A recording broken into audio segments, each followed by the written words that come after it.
In the past few days, I've had a number of folks approach me and say, "Hey, what did you think of the halftime of the Super Bowl?" And to be honest with you, I wasn't going to say anything about it because, frankly, I didn't know all the players involved. So I studied to learn who these players were, what's going on, and what the real story is. And I'm here to give you my particular opinion.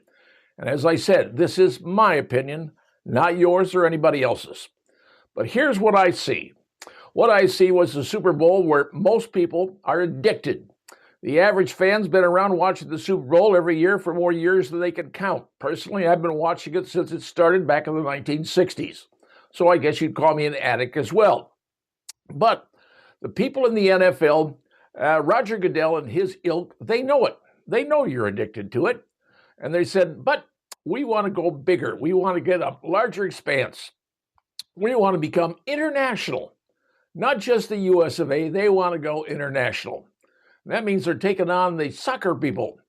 But right now, they're saying to themselves, for every new franchise we bring in worldwide, they're going to pay us millions and millions of dollars for the rights. And he tells the owners, hey, don't complain about what's going on. We're trying to recruit new teams to come in to get you even more money. Because this, folks, is about money. Anything else, forget about it. It is about money. So understand where you're going. You're addicted to the Super Bowl. You're going to go come heck or high water. You're going to be there regardless of the show. Now, the NFL and Roger Goodell say, we want to go international. We're going to play to that game. And they did. Now, did it work? Well, let's talk about the ratings. Today is Tuesday. The ratings for Nielsen don't come out until Wednesday or Thursday. But Nielsen's got a problem. This particular thing that was going on, yes, the TV station, the NBC, they had the Super Bowl, but that TP USA, that was on everywhere, and that's extremely difficult to monitor to give them exact numbers. Can the Nielsen show they lost people during the halftime? They can, but they're going to say, oh, we had 135 million people watching, and everybody loved what was going on at the halftime. The truth of the matter is, if you watch the video of the people standing in there in the stadium during the halftime, most of them were looking at each other going, what the hell is this? And that's exactly what they were thinking. Yeah, you saw a few revelers in there, but on the field, sugarcane plantation and Bad Bunny, and I don't even know who this clown is. I've seen some of his stuff. I've heard some of his comments, and frankly, it didn't impress me. But what I saw when I happened to watch the rerun, because I did not watch it live like many did not, saw the rerun, how many times that guy need to grab his crotch? That's one thing I'm asking. And secondarily, all these women who are twerking, all these guys who are grinding, the guys grinding on the women, the guys grinding on other guys. Is that what we're seeing? And then I saw flags from every country, but barely the United States.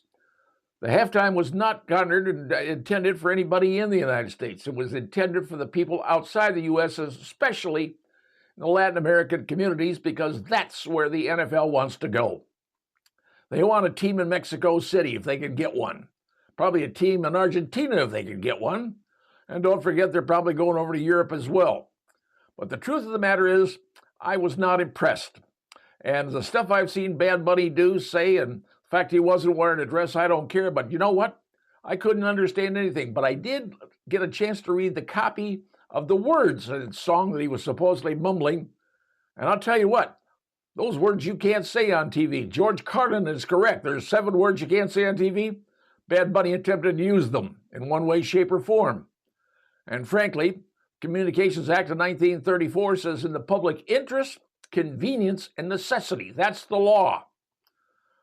What I saw there wasn't any of those things. But the people who wanted to watch the Turning Point USA, frankly, I was not a fan of that either, because I am not a fan of Kid Rock. I never have been. I always thought he was kind of long-haired, greasy, throwing, the middle finger to everybody. I saw the words to his old songs back in the 1990s. And I'm going, why in the heck would they want to have Kid Rock? That guy's a greaseball. But I'm dumb enough, I tuned in to see it. And I tuned in at a certain part of the thing, and I saw Kid Rock singing, and he was wearing shorts. The typical Kid Rock that you remember back in the 90s. The old stuff. The old finger in the air stuff. And then there was a bridge a person playing a cello and a violin. I'm going, what on earth is going on? And then the people introduced him with his real name, because I didn't even know what his real name was. And there it was. They're saying what Kid Rock's real name was, and he started playing a different song. That different song was a former Grammy winner, although he put a brand new verse to it. Yep, brand new verse to that song, and it was like, this is a redemption thing going on here. It's cathartic. He's saying, I had a gestalt moment. So I went from the old Kid Rock in the old days of the 90s. Now he's back. His hair was short. He was clean shaven. He looked actually, respectable, like a regular country singer. So, do I think a lot of people tuned into the TP show? Yes, I do. Are they going to be able to accurately do it? No, they're not. But I can tell you this: you go look out at the numbers on YouTube and Rumble, and you're going to see in 24 hours the total numbers on those two particular websites total up over 30 million people. Now, is that going to change things with the NFL? I'll tell you the only thing that's going to change. The people who bought the advertising, the advertisers who spent $8 million for 30 seconds, are going to say, if they were advertising during halftime, they have a requirement. When they buy the time, they're saying, you're going to get us X amount of people. We're going to have that many eyeballs on us. And they have to guarantee that, the TV networks. We're going to give you X number of eyeballs for that $8 million. They don't get it. The advertisers are going to get free advertising to make up for the eyeballs that were missed when people switched. Is this going to affect the NFL in the future? Are they going to say, we can't do this down the road? I don't know. Because they're not interested in you. They got you. You're an addict. They're interested in getting new people to come in, new franchises and new money, and that's what the owners know. But here's something else for you to think about. Next year, 2027, guess what? The Super Bowl is going to fall on a very interesting day in February. How about this, ladies? Super Bowl next year will fall on February the 14th. Yeah, Valentine's Day. So what are you going to do on that day, gentlemen? You're going to take care of the lady. You're going to sit there on the couch with your nachos, your cheese, watching Super Bowl 61. That's what's going on for next year. And will the NFL continue? Yes, they will. Will they continue to ignore the people that made the NFL and made the Super Bowl? America's team, America's game?